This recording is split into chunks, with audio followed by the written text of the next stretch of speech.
Happy Friday evening, everybody. It's Uncle Jerry here again. Hey, after making that video last night, one of my friends, since Samurai, was interested in the patch-based stuff, and I thought I would get a little more detailed. Not too detailed, but simple enough how I understand it, and I can translate it to you. I mentioned that I'm using Samson 48-point patchbays. TRS connectivity means you got 48 patches in the front, 48 jacks in the back. And as I mentioned, all my synths are plugged in the top row in the back. So for instance, the output from one synth or any keyboard will go into the top. So you take your output from the keyboard, plug it into the top back row of the patch bay. And then, as I mentioned, all my mixers, all my back jacks are hardwired to my mixer channels. Just plug them straight to the mixing board. And the way patch bays work is there's 3 modes. And in the normal mode, the signal from the top jack down flows directly through the bottom signal. So as I mentioned, if I have my synthesizer coming in the top jack, and I'm already hardwired into the bottom jack, as it stands alone, the signal path is uninterrupted. So nothing happens. I just input this patch bay in between my synthesizer and the mixer. That's all. Okay, so think of it as a waterfall. Your inputs from the top flow down and out to the bottom, top to bottom. Internally, these are hardwired connected in normal mode. Now, what happens in the way I'm going to be using it is, since all my synths are patched in, hardwired permanently into the top, and all the mixer channels are plugged in permanently into the bottom, what I can do is insert a cable in, let's say, channel 1 for my digital piano, and let's say I want to add this effects unit, this Zoom multi-stomp. I just plug my input into the effects unit, because remember, the input from the synth or piano is coming in here. So now it breaks this connection and routes the signal path from the top jack back to the top jack front. So I put this input just like I was going to plug the digital piano or synth into the input of an external effects device. And then I take the output of the effects device and I plug it into the bottom jack of the patch bay. So now, with this path broken, the output from my digital piano or synth goes out into the effects device and returns into the mixer channel. So I've basically added an effects device to my hardwired synth setup. Okay? So it makes it nice and easy. You're not rerouting cables and everything. That's in what we call normal mode. There's 3 modes: normal, half normal, and through. Now, in half normal mode, you still have the solid connection here, but there's also a connection that goes through into the front, and it does not break the connection when I plug something into the top. And you're like, well, why would I do that? Well, you can still run your effects device and get a dry signal to your mixer. So think of it, half normal mode to me, in easy, simple terms, is like a Y cable splitter. I put a Y cable splitter from the output of my synth with 2 TRS outs. I can plug one to the front of the house board or whatever, and I can plug the other one into my DAW or my monitor mixer, wherever it needs to go. So you're basically splitting the signal. And then through mode is when there's no connection between the top and bottom jacks like in normal mode. The top jack just basically feeds the front. The bottom jack, which is the mixer input, basically feeds the front. Why would I do that? Well, let's say a friend comes over and brings a new synth they bought. Well, I could say, well, hey, just plug into my channel 1. I don't need the digital piano. We're going to play your synth. And now my channel 1 on my mixer, he plugs this into his new synth, and I can just route it right to my mixer without a big hassle. So the whole point is organization, so you're not swapping cables and everything. And the important point I want to stress out, and I did respond to Synth Samurai, is the reason I love the Samson is, I'll give you a closer shot. See all those little switches? They're right there on front, okay? All 3 modes, all 3 of them.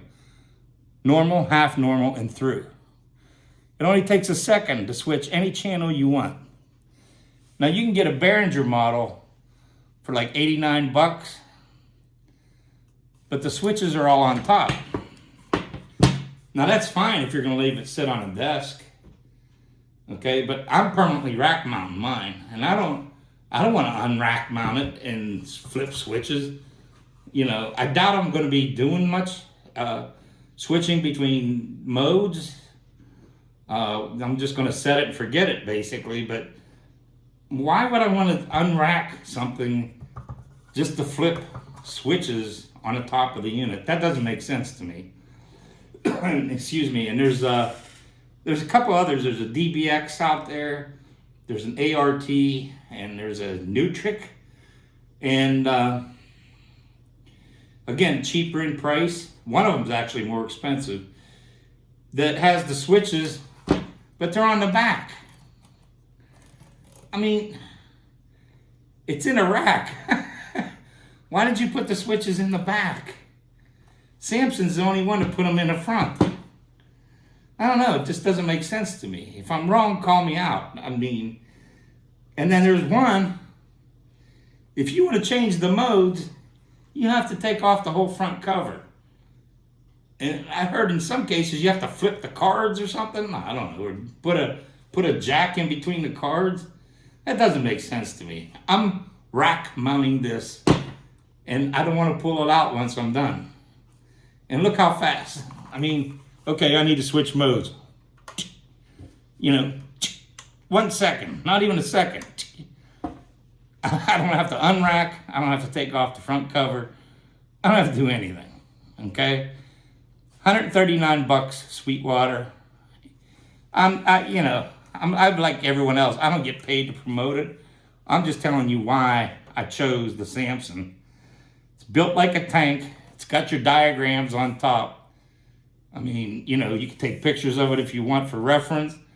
They've got a good online site to understand the different modes. It takes a while to really get patch bay routing through your head. I had to sit down for a long time and really figure out how I was going to use it in my studio. But be careful. Don't go on price alone, because, like I said, if you're going to rack mount it, you might have to pull that thing out to switch modes by pushing a button in the back. My personal thing, I don't know what they were thinking. Samson had their act together with this. All 3 modes, 24 switches right on the front. Maximum flexibility, less hassle. I mean, that's what I'm shooting for. So anyway, and I mentioned that I already have 2 of these. Excuse me. I ordered a third, it's supposed to be coming soon. But what I'm going to be doing is, for my studio setup, is I'm going to dedicate an entire patch bay just to effects devices. So just like I mentioned, I'm going to mention it again. All my synths plug in here. So the output from all my synths go into the top row in the back. They flow like a waterfall to the mixer. Outputs, jacks in the back, which feed directly into my mixer. Okay. Now I'm going to do the same with my effects devices, in that I'm going to dedicate a patch bay with the outs and ends of my effects device. So I'll have a dedicated patch bay for all my effects units. So the upper row will be all my effects units in and all my effects units out, or send and return, however you want to look at it. So that if I want to plug in this particular effects unit on whatever synth, I just take a patch cable from my other Samson that'll be sitting on top, and I plug it from the output on the top row into the input here, and then take the output of the effects rack to the input of the channel. So you're saying, well, why don't you just stick to your first thing? Well, the thing is, I'm dedicating multi-effects across everything. So what I can basically do is not only say, well, I want this effect device, but I want a Strymon, Galactic Echo Quadruplex thing. Well, that's going to be hardwired here, so I can just plug it here. No, I'll put here, and then here, and there. This isn't a good example, but I guess what I'm trying to say is I can multi-chain multiple external effects onto one of my channels in the top rack patch bay. Okay. And I can do that with multiple synths, just with using short patch cables. You just patch right from the top bay to the bottom bay, and you can patch all you want, as many effects devices in a chain as you want. So that was my design. I decided to go with it. That's what I'm going with. As I mentioned in my last night's video, I've got a lot of external guitar pedal effects. I don't know why I'm a big fan of them, but I really am. I'm a big fan of the Boss little EQ pedals that I'm going to put on my foundation keyboards. I was going to hardwire those, but I'm going to make them available to any synth for recording. So basically, in a matter of minutes, I can put any effect in my studio to any keyboard in my studio, and rack them all up, or put them all in line, or just one at a time, whatever I choose. So it's going to be maximum routing flexibility with minimal effort. And of course, you got to invest in the patch cables to do it, because you're going to be patching from one patch bay to another. Now, I mentioned I got a third one on order. Well, that's because I mentioned also that the Mackie Onyx isn't really doing what I want it to do. I don't get the full 24 channels, so I'm going to be looking for, I was going to submix, because I got a few other mixers that I've used from playing in the bands over the years. All Mackie. I'm a big Mackie fan, so I'm not busting on Mackie. But I was just going to submix. But I'm kind of looking at a couple other mixers. I might even go digital that have the USB interface that will give me what I want. And if I'm going to go with the extra channels on a mixer, I'm just going to expand my patch bay and plug every synth I have. My modules, my drum machines. I got a lot of crap I accumulated over the years. I've got 4 drum machines. Let's see, I've got a Behringer RD8, Behringer RD9. I've got an Easel S2400 sampling drum machine I haven't even got my hands on yet. An Arturia Drum Brute. I got a few modules. Roland JV880, Matrix 1000 from Oberheim. A Kawai K4 that I really love. I want to add to my sound. Yes, I own a Behringer Model D. Go patch that in. I even got a couple Emu Proteuses. I figured, well, with the extra channels, I'm going to run stereo on my best synths, and then I'm just going to plug everything else in. I'll just have everything hardwired. Oh yeah, I got a DX7, got a Hammond XK1 organ, which I really don't think I'm going to use anymore. I don't anticipate recording Allman Brothers anymore. I bought the Hammond XK1 when I got into a band. It was heavy Allman Brothers and stuff like that, and I tried to sell it, but I can't get the money I want for it, but whatever. But anyhow, and also in my talk last night, I mentioned foundation keyboards, and I realized I was using that word too much, foundation keyboard. I guess I was referring to when I played live. To me, my setup was like a digital piano and an organ. Those are always your foundation, right? That's your grassroots. You got to have a piano, you got to have an organ. And then your synths are the fluff on top. But now with the advent of these workstations, you get the piano, you get the organ all in one keyboard. But I am a piano player, but I consider myself more of a multi-keyboardist. I can hold my own. I have piano chops, but my love is multi-keyboard, playing live in a band, doing the multi-keyboard thing. I don't like cramming, splitting keys and doing that. I like the choreography. I like knowing I can just put my hand here, play chords here, and solo on a synth over here. I don't like all this, split the keyboard, split your zones, do this. Oh, you want to get a bit of this, a little bit of range for your solo. But if you go down here, you've got something entirely different sound.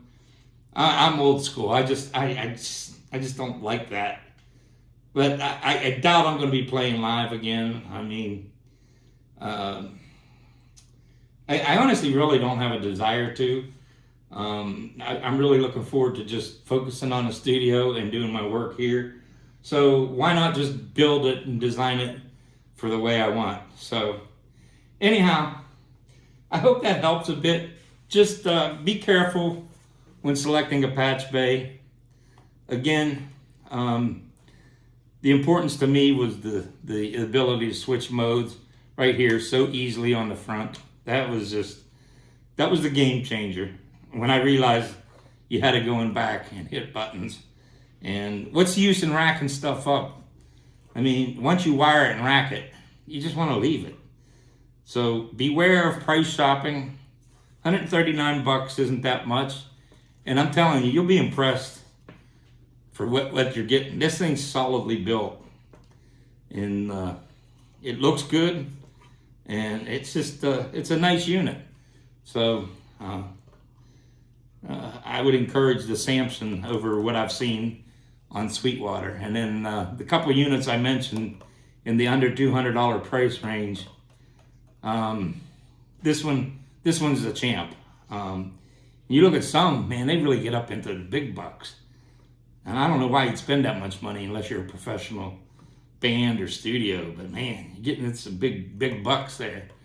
So for $139, this is definitely gonna work for me. And by the way, since I showed the zoom, a lot of people, go, I'll tell you what, this isn't bad.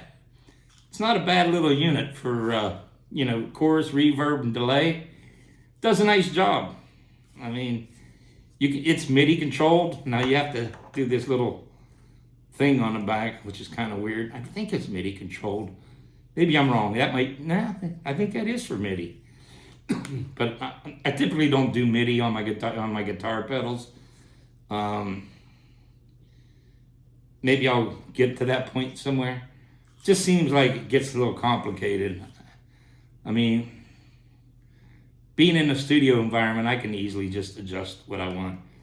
And, it's got memory, so you can recall whatever you want. But if you're looking for an all-around nice multi-effects pedal, this guy's pretty surprising, to be honest. And I'm not here to plug products, but I did want to update with that. Sorry, I'm not showing my face.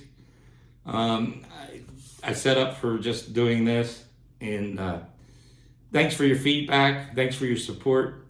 I hope this helps clarify some things.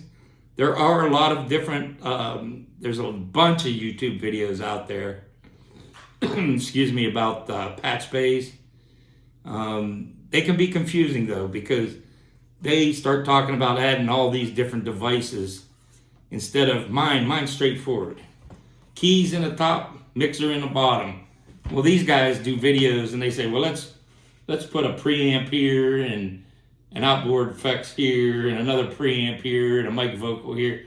They're examples. I appreciate what they're doing, but it kind of clouds the issue. Make it straightforward. And my design is straightforward. All the inputs in, all my synths in, everything in the bottom connects to the mixer. If I want to, add something, I just plug it, patch cable from here to whatever, and then route it back. Simple. Just keep things simple. So hopefully that will help. So, okay. It's a rainy Friday evening here in North Carolina. It's going to keep raining. So I'm going to go get this video uploaded. And thanks for listening. And hope this helps. And if you have any questions, please reach out to me. I'll be glad to put my email up on the site if you guys want. I don't have any problem doing that. Like I said, my channel is about having fun and sharing knowledge and learning from each other. And to me, that's all it's all about. And let's all learn and make some music and have fun doing it. Okay? Hey, thanks everybody. Hope you all have a great weekend. Bye-bye.